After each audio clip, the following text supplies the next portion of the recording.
Hello and good evening. Thank you for joining us. You're watching News at 10 with me, Shuhaida Arifin. With the monsoon season approaching amid the COVID-19 pandemic, agencies and disaster response teams are urged to coordinate their resources to face a disaster within a disaster. Prime Minister Datuk Seri Semasa said it is important for response personnel to be mindful of the disease while at the same time act swiftly in rescue exercises and manage relief centres effectively. Sebagai keluarga Malaysia, saya menyeru semua pihak untuk berganding bahu merealisasikan semua perancangan yang telah disusun bagi menghadapi apa jua bentuk dan intensiti bencana. Speaking at the Keluarga Malaysia Disaster Ready program in conjunction with the National Preparedness Month in Putrajaya, he said to lessen the risk of COVID-19 infection, guidelines in place must be adhered to by all those on duty. The Premier added several community-based disaster risk management programs have also been outlined to empower the community by exposing them to their role as early responders during a disaster. He said by having such programs and educating the public on measures to be taken during a disaster, dependency on responders and agencies could be lessened. Malaysia and the United Kingdom are in talks to facilitate more doctors in the country to work and enhance their skills in the UK.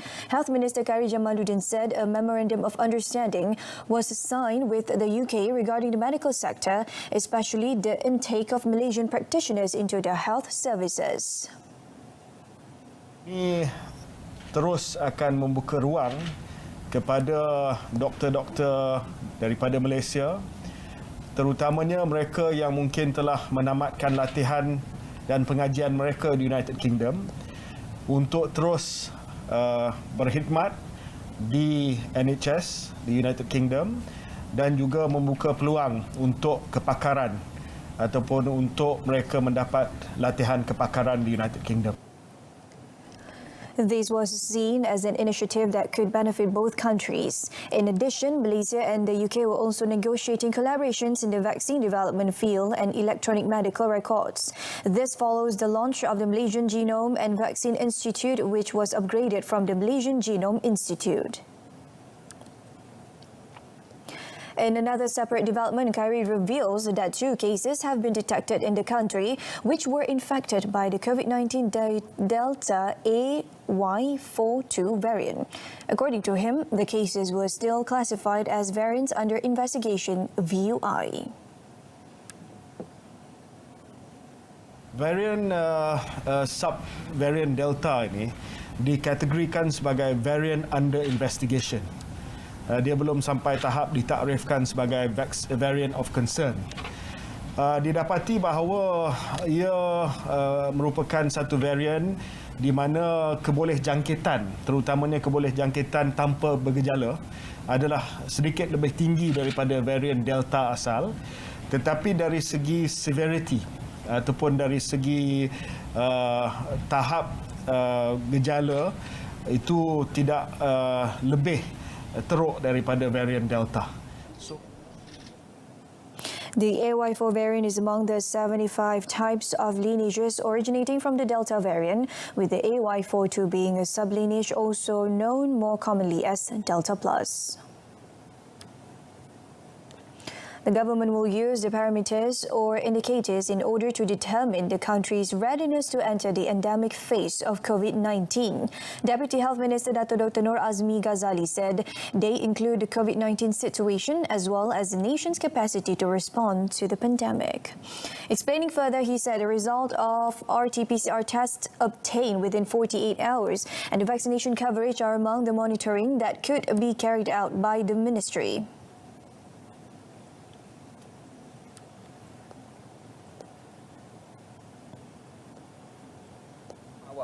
Apabila negara berada pada fasa endemik kelak, jumlah kes harian akan tetap berlaku dan berkemungkinan boleh meningkat.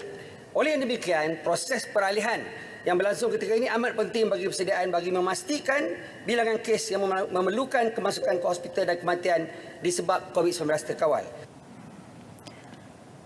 Dr. Noor Azmi added the government will continue the efforts of curbing the spread of pandemic and ensure a sufficient vaccination coverage before Malaysia enters the endemic phase.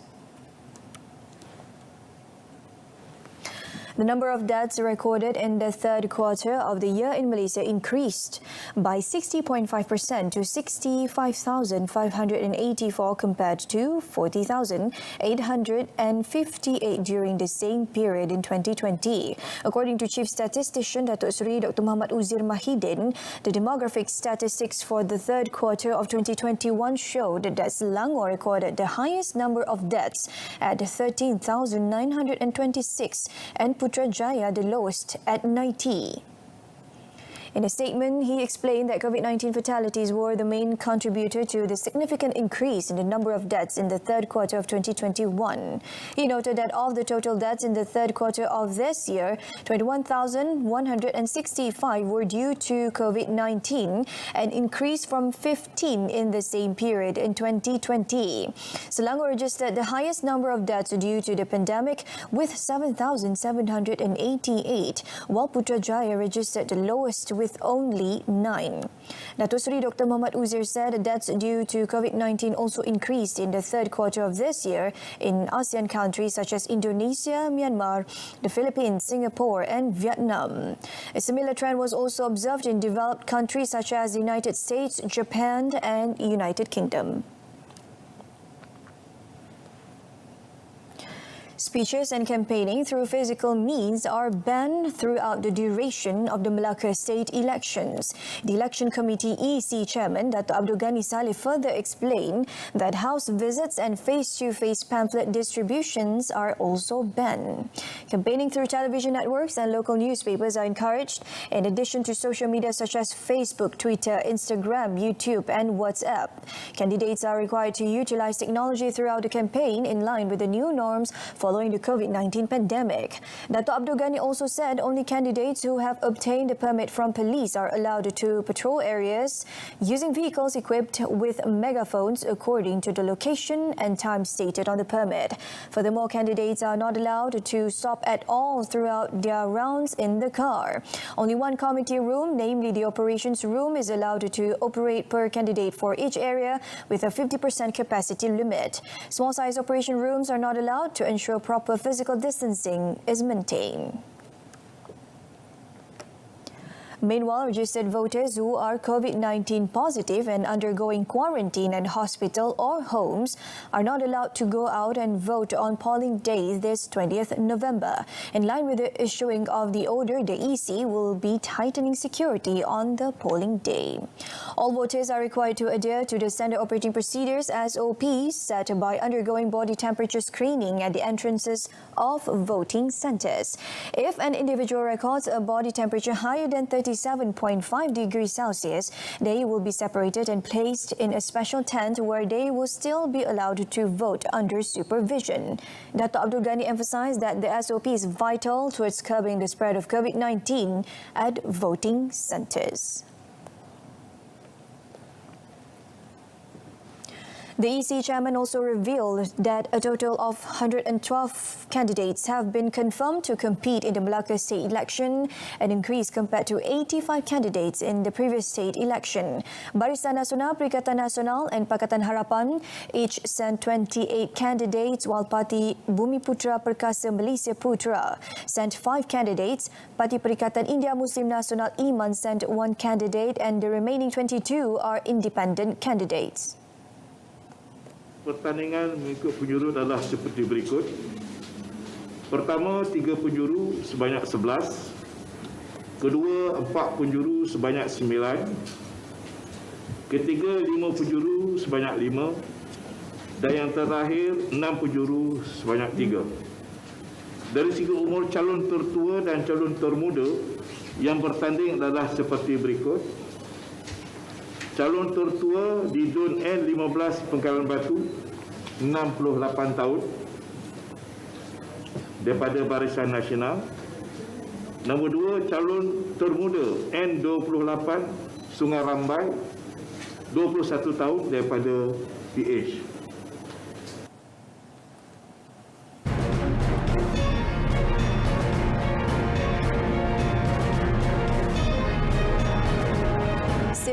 priority given for sustainable practices across sectors. Stay tuned.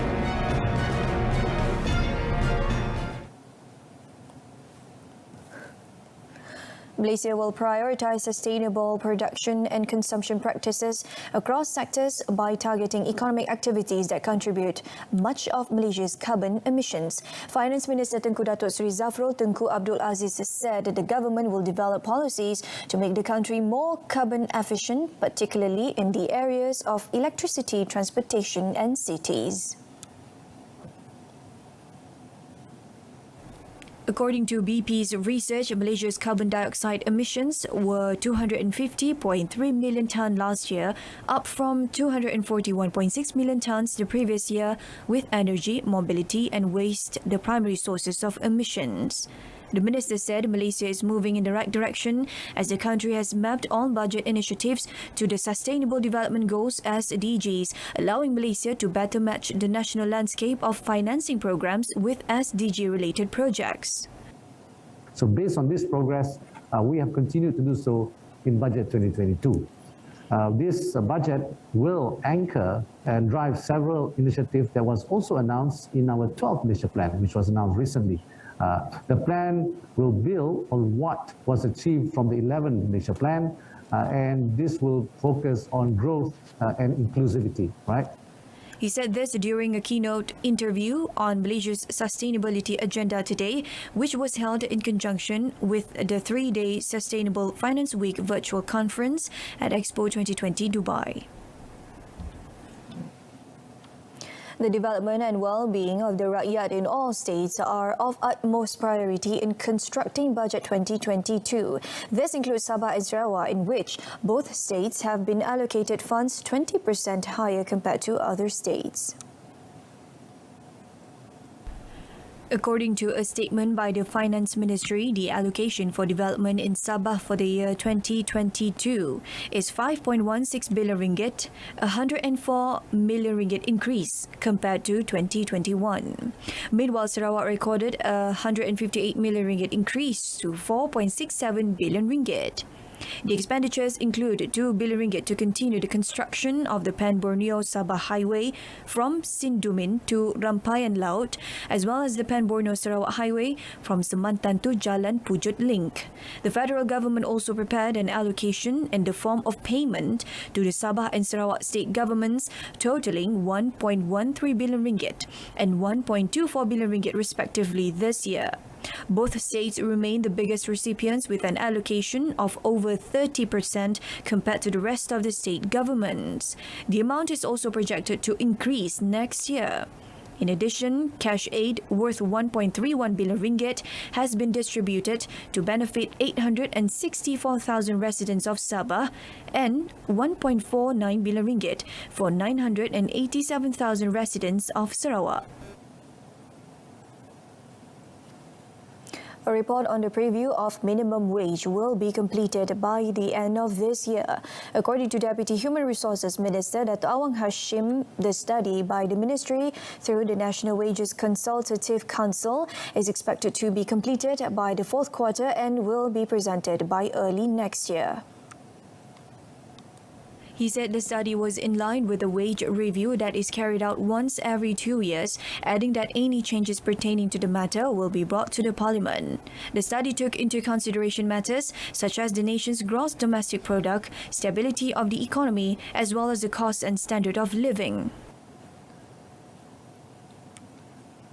Perintah gaji baru akan dibentangkan di penghujung tahun ini, iaitu pada sama ada hujung tahun ini ataupun awal Januari 2022. Itu kita tak boleh ubah. Kalau nak ubah kena masuk parlimen. Setiap 2 tahun sekali berlaku review, baru melihat balik gaji-gaji yang ada dalam negara pada ketika itu. Bukan setahun sekali seperti mana yang disebut oleh MUA. In reply to a supplementary question by MUA MP Syed Saddiq Syed Abdul Rahman in the Dewan Rakyat, Dato' Awang said the department under the ministry will ensure the protection of workers to avoid unhealthy working practices. The last minimum wage review was carried out in 2020, where the minimum wage was raised to 1,200 ringgit from 1,100 ringgit previously. The police have opened 13 investigation papers over ADC Siasat Twitter account on alleged corruption and power abuse linked to high-ranking enforcement agencies officials, including from within the police force and the Malaysian Anti-Corruption Commission. Inspector General of Police Datuk Seri Akrisani Abdullah Sani said investigations are underway to identify those responsible behind the social media account. Setiap perkara yang disebarkan yang dinyatakan dalam edisi tersebut, kebanyakannya adalah merupakan berita-berita yang diada-adakan untuk mewujudkan satu suasana sensasi. Dan kita akan dan setiap perkara yang dinyatakan tersebut, kalau ia melibatkan polis Diraja Malaysia, memang kita akan salurkan kepada Jabatan Integriti dan Penguatan Standard untuk disemak kebenaran berita tersebut. On another note, Datuk Seri Akrisani said that the police will monitor the implementation of COVID-19 Standard Operating Procedure for the Melaka state election. He said they will ensure that all guidelines are followed throughout the campaign period.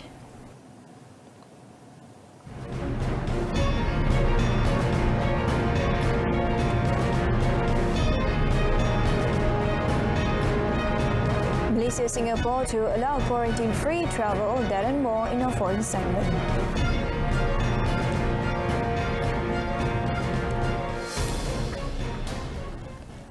Malaysia and Indonesia will sign a Memorandum of Understanding (MOU) involving a cooperation and mutual administrative assistance on customs matters this Wednesday. It is one of the two agreements to be sealed by both countries in conjunction with the first working visit by Prime Minister Datuk Seri Semasa to Jakarta beginning tomorrow. Cooperation and mutual administrative assistance on customs matters. Betul, MOU ini ialah pertama kali ditandatangani antara kedua negara, bertujuan untuk memudah cara customs antara kedua negara, memudah cara pelepasan custom antara kedua negara. The other MOU is regarding the cooperation in the field of education, kerjasama di dalam bidang pendidikan. Dan ini sebenarnya telah tertunggak setelah 12 tahun. Jadi kita telah renew the MOU. The MOU on customs affairs will be signed by Finance Minister Tengku Datuk Seri Zafrul Tengku Abdul Aziz and his counterpart Sri Mulyani Indrawati at Istana Bogor in Jakarta, witnessed by the Prime Minister and Indonesian President Joko Widodo. As for the agreement on education, it will be finalised by Foreign Minister Datuk Saifuddin Abdullah and Indonesian Minister of Education, Culture, Research and Technology Nadiem Anwar Makarim. Datuk Seri Ismail Sabri's three-day working visit to Indonesia is by invitation of the Indonesian President and will open up opportunities for both countries to explore more cooperation on recovery efforts post-COVID-19. They are also expected to hold further discussions on mutual recognition of vaccination certificates through their respective COVID-19 monitoring application MySejahtera and Peduli Lindungi. Meanwhile, Datuk Seri Ismail Sabri and his Singaporean counterpart Lee Hsien Loong today announced that both Malaysia and Singapore will launch a vaccinated travel lane (VTL) between Changi Airport and Kuala Lumpur International Airport (KLIA) from 29th November. Under the VTL, fully vaccinated travellers will be able to travel between Malaysia and Singapore and be subjected to COVID-19 tests in lieu of serving quarantine or stay-home notice (SHN). Both Prime Minister also look forward to restoring travel across the land links as well in the near future. They were happy to note the good progress in ongoing detailed discussions on a similar vaccinated travel scheme to reopen travel across the causeway and the second link, taking into account the public health situations in Johor and Singapore. The VTLs will allow travel as the two countries gradually reopen their borders responsibly by balancing the need to recover their economies while ensuring safety and health of their peoples from COVID. 2020 ASEAN Football Federation AFF Cup in Singapore next month, national squad head coach Tan Cheng Ho has finally opened up relating to views and criticism on the quality of the Harimau Malaya's game. After recording only one win out of 7 matches in all competitions this season, the Harimau Malaya have not only become a hot topic among the country's football fans, but also attracted the attentions of local observers and critics. Among the elements questioned were the selection of players and team tactics, with some parties thinking it is time for Cheng Ho to breathe new life into the squad in addition to changing the formation used. However, Cheng Ho defended his methods while explaining that the suggestion that the national squad use the 3-4-3 formation should be seen from the point of view of availability of players in certain positions. The only victory for the national squad so far was against Thailand in Group G of the 2022 World Cup 2023 Asian Cup qualifiers last June, but the statistics are linked to the fact that the team was without 18 months of international action due to the COVID-19 pandemic. Alright, so that concludes this evening's news at 10. Making the headline today, avert further disaster, agencies urge to swiftly coordinate resources. Join us again at 12:30 tomorrow afternoon. I'm Shuhaida Arifin. Stay tuned to Saluran Berita RTM and have a pleasant evening.